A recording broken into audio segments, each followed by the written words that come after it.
পূর্ব প্রস্তুতিমূলক এইরকম কি চিকিৎসাপত্র বা ব্যবস্থাপত্র গ্রহণ করতে পারি, সেটা কোরআনিক হতে পারে কিংবা ন্যাচারাল হতে পারে, যার মাধ্যমে আমরা ব্ল্যাক ম্যাজিক কিংবা বদনজর থেকে অথবা কালো জাদু থেকে নিজেদেরকে পরিত্রাণ দিতে পারি, এই বিষয়ে যদি আপনি একটু তুলে ধরতেন প্লিজ। এই মুহূর্তে যারা দর্শক রয়েছে, আমরা ফেসবুকের মাধ্যমে ইন দ্য নেম অফ আল্লাহ এই অনুষ্ঠানের এই অংশটি আমরা ছড়িয়ে দিব। ব্ল্যাক ম্যাজিক থেকে বাঁচার জন্য আমরা যেই ছোট্ট ছোট্ট কাজগুলো সতর্কতামূলক ভাবে ব্ল্যাক ম্যাজিকে পতিত হওয়ার পূর্বে আমরা করতে পারি, সেটি হচ্ছে প্রতিদিনের অভ্যাসে আমরা ছড়িয়ে দিব সূরা ইখলাস, সূরা ফালাক, সূরা নাসের মতো অনন্য সূরার আমল ফজরের পরে এবং মাগরিবের পরে তিনবার করে সিরিয়াল মেনটেইন করে আমরা পড়বো। আগে সূরা ইখলাস, তারপরে সূরা ফালাক, তারপরে সূরা নাস আমরা পড়ার চেষ্টা করব। অন্যান্য যে নামাজের ভিতরে যোহর অথবা আসর অথবা সালাতুল ইশা এর পরে আমরা একবার করে সূরা ইখলাস, সূরা ফালাক এবং সূরা নাস পড়ার চেষ্টা করব।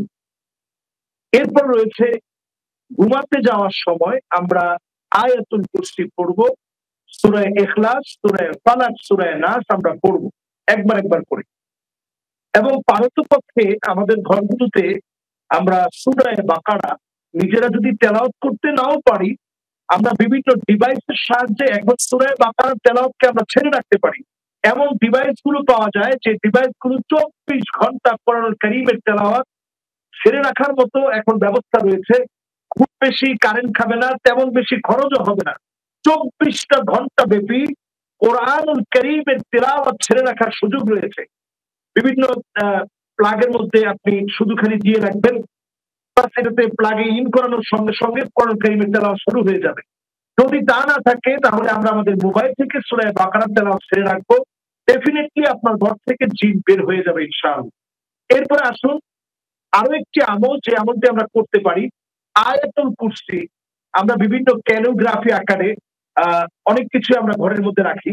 ক্যালিগ্রাফি আকারে আমরা আরবিতে লেখা সুন্দর আয়াতুল কুরসি এটা আমরা রাখতে পারি ঘরের মধ্যে। এবং ঘরগুলোতে যে বিষয়গুলো এখন থেকেই মেনে চলা দরকার, ঘরের ভিতরে ঢুকতে গিয়ে আপনি বিসমিল্লাহ বলে ঢুকবেন, আসসালামু আলাইকুম ওয়া রাহমাতুল্লাহ বলে আপনি ঘরের মধ্যে পা দিবেন। এবং ঘরে আপনি পাকঘরে যখন যাবেন, রান্নাঘরে যখন আপনি যাবেন, তখন অবশ্যই বিসমিল্লাহ বলে ঢুকবেন। টয়লেটে যখন আপনি প্রবেশ করবেন, আল্লাহুম্মা ইন্নী আউযু বিকা মিনাল খুবুসি ওয়াল খাবাইথ বলে আপনি প্রবেশ করবেন।